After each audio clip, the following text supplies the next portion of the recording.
Всем привет, друзья! Я собрала целую гору обрезков и остатков от шитья разного качества и разного размера, и сегодня мы сошьем из них 4 новые вещи. Итак, первая идея. Я собрала хлопковые обрезки разной величины. Теперь я беру ладонь и обвожу вот таким образом. Вырезаю.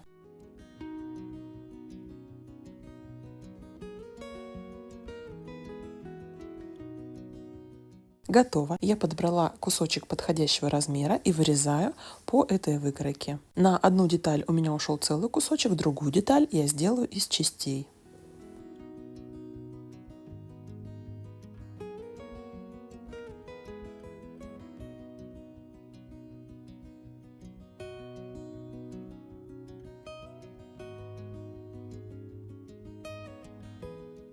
Вторая деталь будет состоять из двух половинок, и заметьте, припуски на швы я не делаю, только там, где сшиваю две эти детали.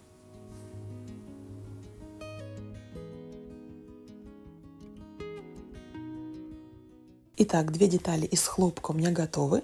Я беру ватин. Это такая прессованная ткань из остатков и обрезков от производства хлопка и шерсти. Синтепон брать я не советую, так как он очень легко пропускает тепло. А мы, как вы уже многие, наверное, догадались, делаем прихватку для горячего. Далее я беру маленькие кусочки ткани и начинаю пришивать их вот таким образом. Первый кусочек я пришиваю посередине, затем отворачиваю его на лицевую сторону и далее выбираю следующий кусочек. Пришиваю его лицом к лицу к предыдущему кусочку вот таким образом на 1 сантиметр от края к основе нашей прихватки. Готово. Опять-таки отворачиваю, можно сразу разглаживать, чтобы кусочки ложились хорошо. Следующий готов. И таким образом заполняем все пространство внешней стороны прихватки.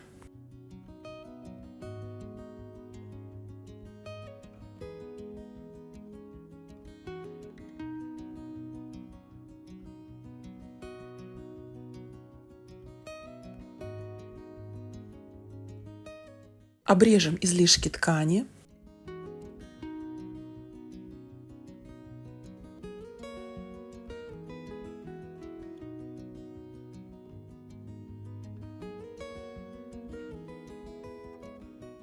И эта деталь готова. Посмотрите, какой интересный рисунок получился.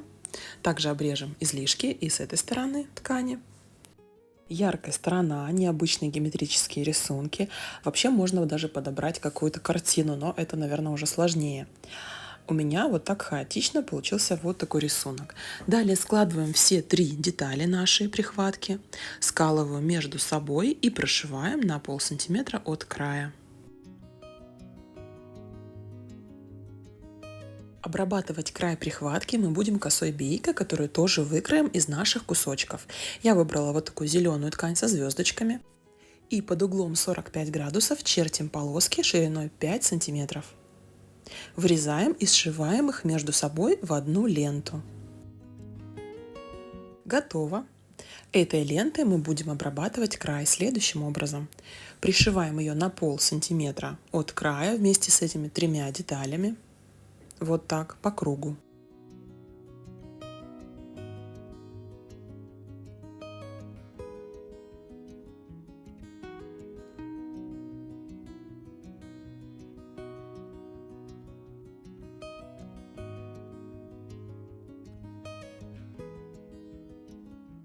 Также я оставила такой длинный хвостик сантиметров 15, чтобы сделать затем петельку.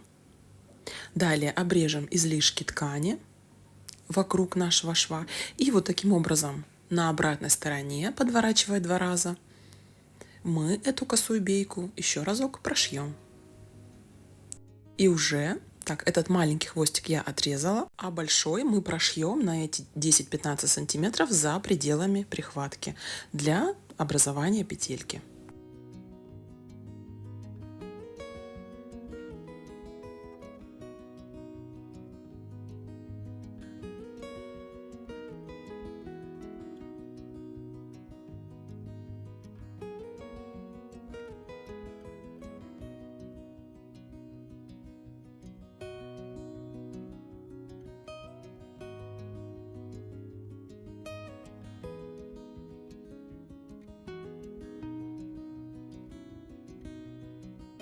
Готово.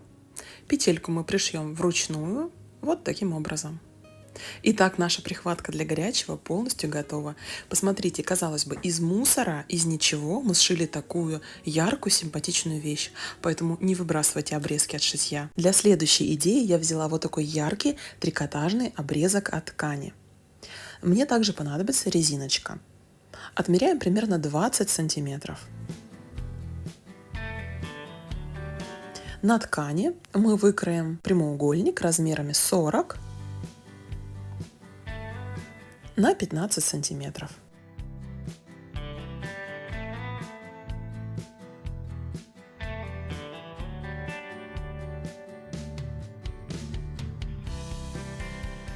Готово. Теперь нашу деталь мы сошьем вот в такую трубу. Я воспользуюсь оверлоком, чтобы строчка была растяжима. Если нет оверлока, можно воспользоваться строчкой зигзаг на обычной машинке. Далее выворачиваем.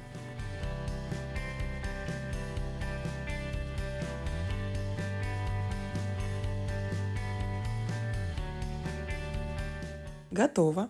Теперь мы эту деталь, концы этой детали начнем сшивать друг с другом, оставив небольшое отверстие для вдевания резинки. И как многие, наверное, уже догадались, это будет резинка для волос. Это очень простой, быстрый и легкий способ нашить кучу резинок из обрезков и остатков разных тканей. Осталось вдеть резинку и сшить концы ее между собой.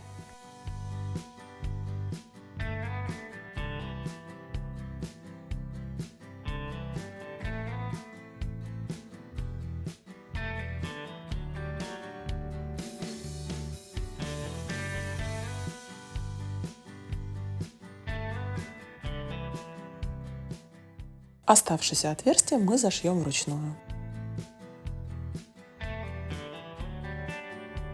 Наша резинка для волос полностью готова. Посмотрите, какая яркая, мягкая, эластичная резинка получилась. Вот какие еще у меня резинки получились. Одна резинка из футера, а это из бархата. Таким образом можно нашить кучу классных новых резинок. Следующая, третья идея. У меня осталось много ткани от пошива платья. Это был необычный заказ на пошив. Одна женщина захотела купить у меня платье на заказ погребальное. Но это желание каждого, я ничего в этом такого страшного не вижу. Мы с ней обсудили цвет, выбрали дизайн, и я ей такое платье сшила. Дай бог ей здоровья, конечно. От этой работы осталось достаточно много крупных отрезков. И я разрезала их на вот такие квадраты и полуквадраты, прямоугольнички. Насколько максимально возможно, аккуратно их разложила на остатках этой ткани.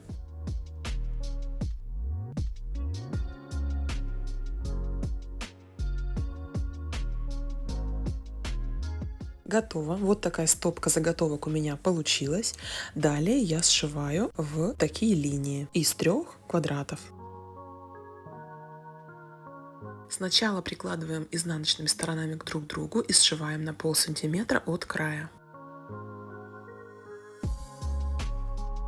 Расправляем все и затем с изнаночной стороны делаем отстрочку на 1 сантиметр.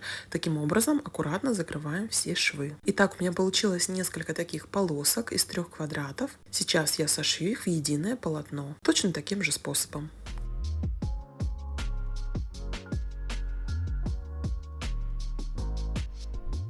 Готово. Все полоски я сшила. Далее мне нужно вставить боковые части. Закругляю их, чтобы было легче вшивать, и прикалываю по бокам.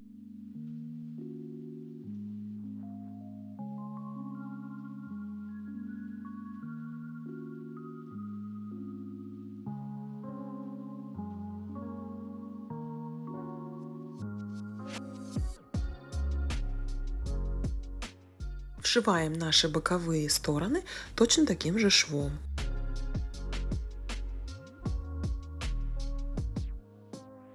Готово, и нам осталось обработать низ обычным швом в подгибку с закрытым срезом.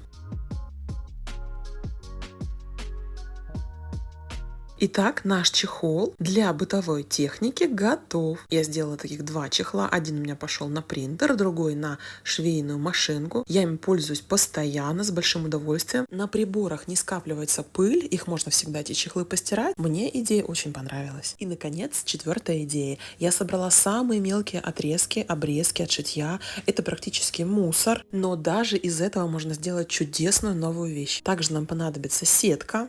Вот такая розовая у меня. И кусочек любой ткани. У меня это розовый атлас. Размер я взяла 45 на 65. Берем все наши обрезки и в хаотичном порядке, как каждый это видит, как хочется, раскладываем вот эти обрезочки.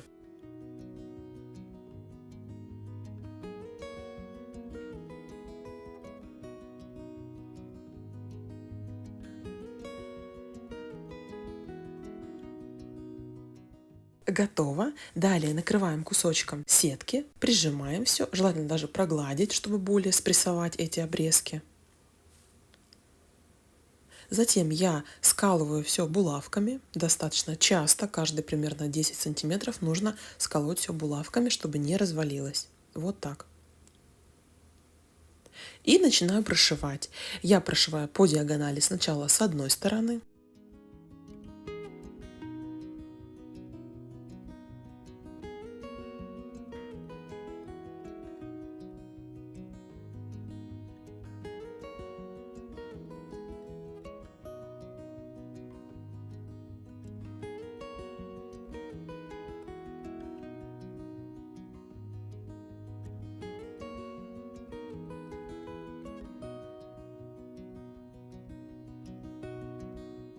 Готово. Вот так получилось у меня. И теперь я прошиваю также по диагонали, но только с другой стороны.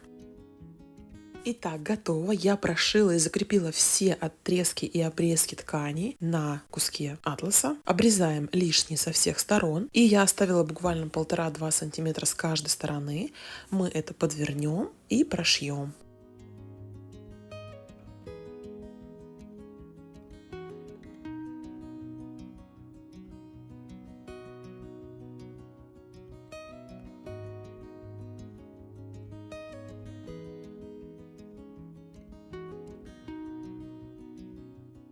Итак, готово. Посмотрите, какой классный, необычный отрез получился. Он достаточно плотный, хорошо все прошито и зафиксировано. Казалось бы, можно и оставить ковриком, но мы доработаем. Сошьем с 2 сторон, вывернем.